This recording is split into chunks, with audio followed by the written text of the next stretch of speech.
We begin Perik Shlishi, the third and final chapter in the Rambam's Hilchos Shevitas, the laws of resting on the 10th of Tishrei, that of Yom Kippurim, in the Sevis Man book of designated times, which in this parak we discuss regarding the other inuim, the other afflictions on Yom Kippurim, besides the fast that we discussed in the previous parak.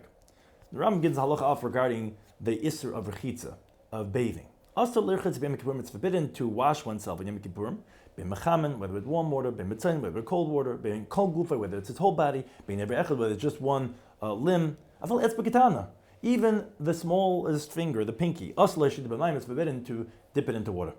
Now, v'melech v'hakala, the king and the bride, rechetz nispaneim, they could wash their face. Kala, the bride, is kadesh leitzgan al bala, she should not be disgraced on her husband. Melech and the king, that he should be seen in his beauty. Shlomo says the pasuk in Yeshaya, Melech b'yafya, the king in his beauty. Your eyes shall behold.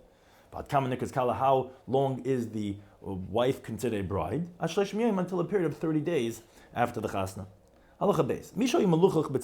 Now, however, if someone was filthy from excrement or waste or mud, so he could wash the filthy area in the normal way. He doesn't have to be concerned. And so a woman could wash one hand off in water, but the sin is possible to then give a piece of bread to the child.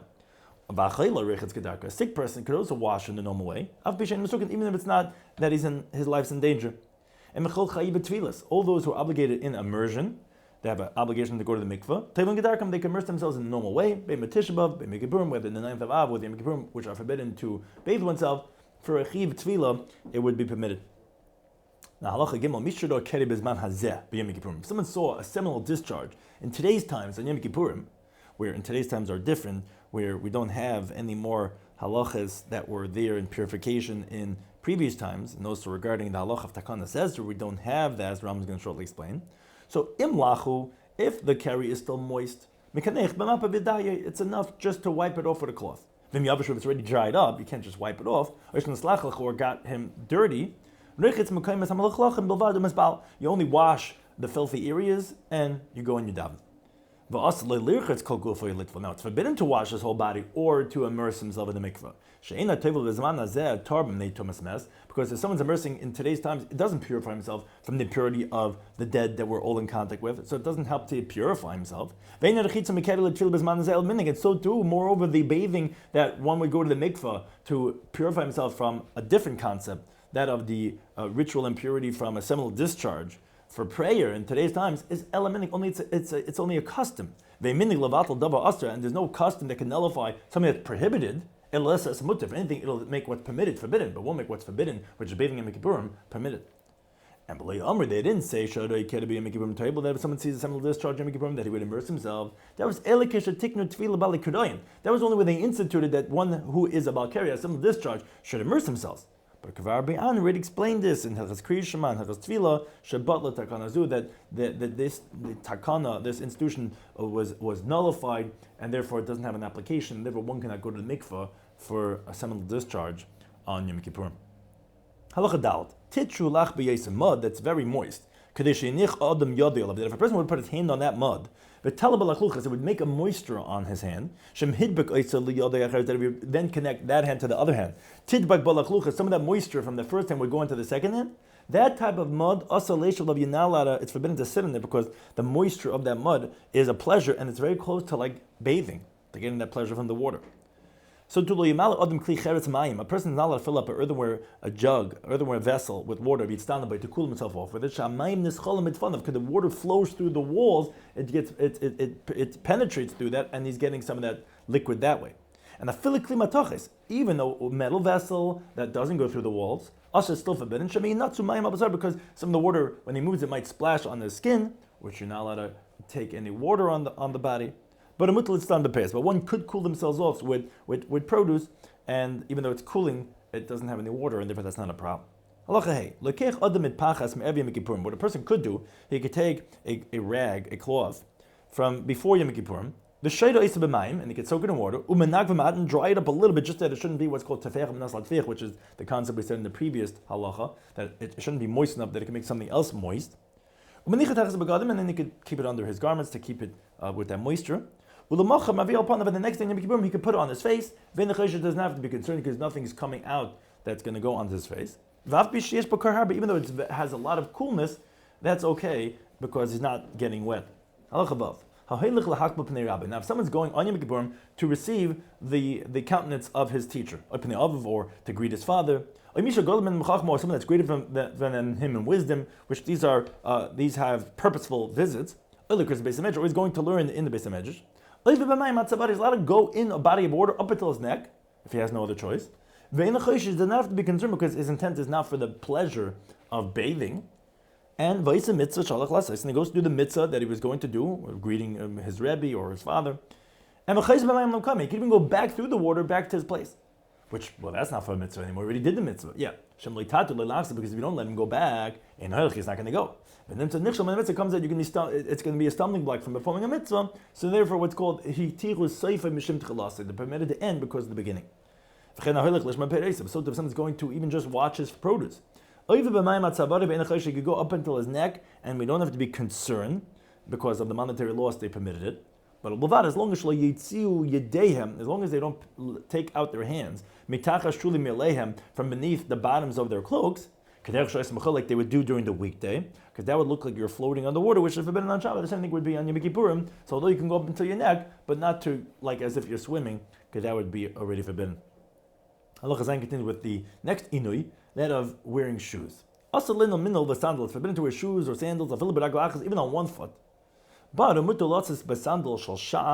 are allowed to go out in Yom Kippurim with a sandal made out of the bark of a tree, or a type of a grass, or some types of things.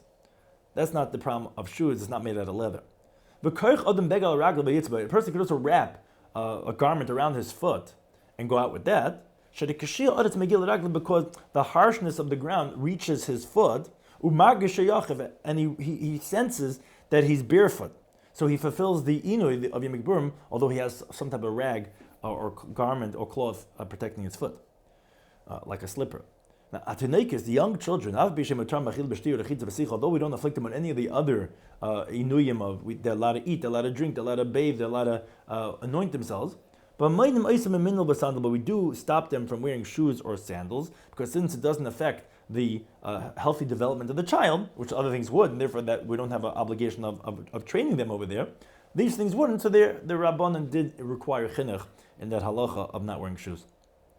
Halacha ches, it's permitted for every single person, linol as a sandal, to wear shoes if it's machmas akra, if it's because of a scorpion that he's afraid might bite him, or some types of things, that it shouldn't bite him.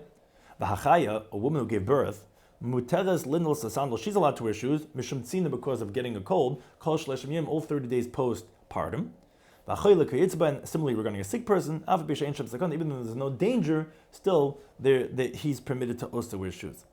Halacha tes, regarding the next inui of anointing, it's forbidden to anoint part of a person's body, just like the whole body is forbidden. And that's ben sicha shel tanig, whether it's anointing of pleasure, or ben sicha she'en shel tanig, whether your anointing is up not for pleasure purposes, because let's say you're just doing it because there's some type of filth or smell. You're not allowed to anoint because the actual anointing is pleasurable. In contrast, by bathing, it is permitted if your intent is not for pleasure and it's only to remove filth. Now, but if, let's say, he was a sick person, which in general, the mokum tsar, in a place of pain, like by a sick person, the Rabbanon were not geyser, then even though there's no danger, let's say he has swords on his head, then then he could anoint in the normal way, and he doesn't have to be concerned. Allah continues with the next inui of tashma shamita, marital intimacy.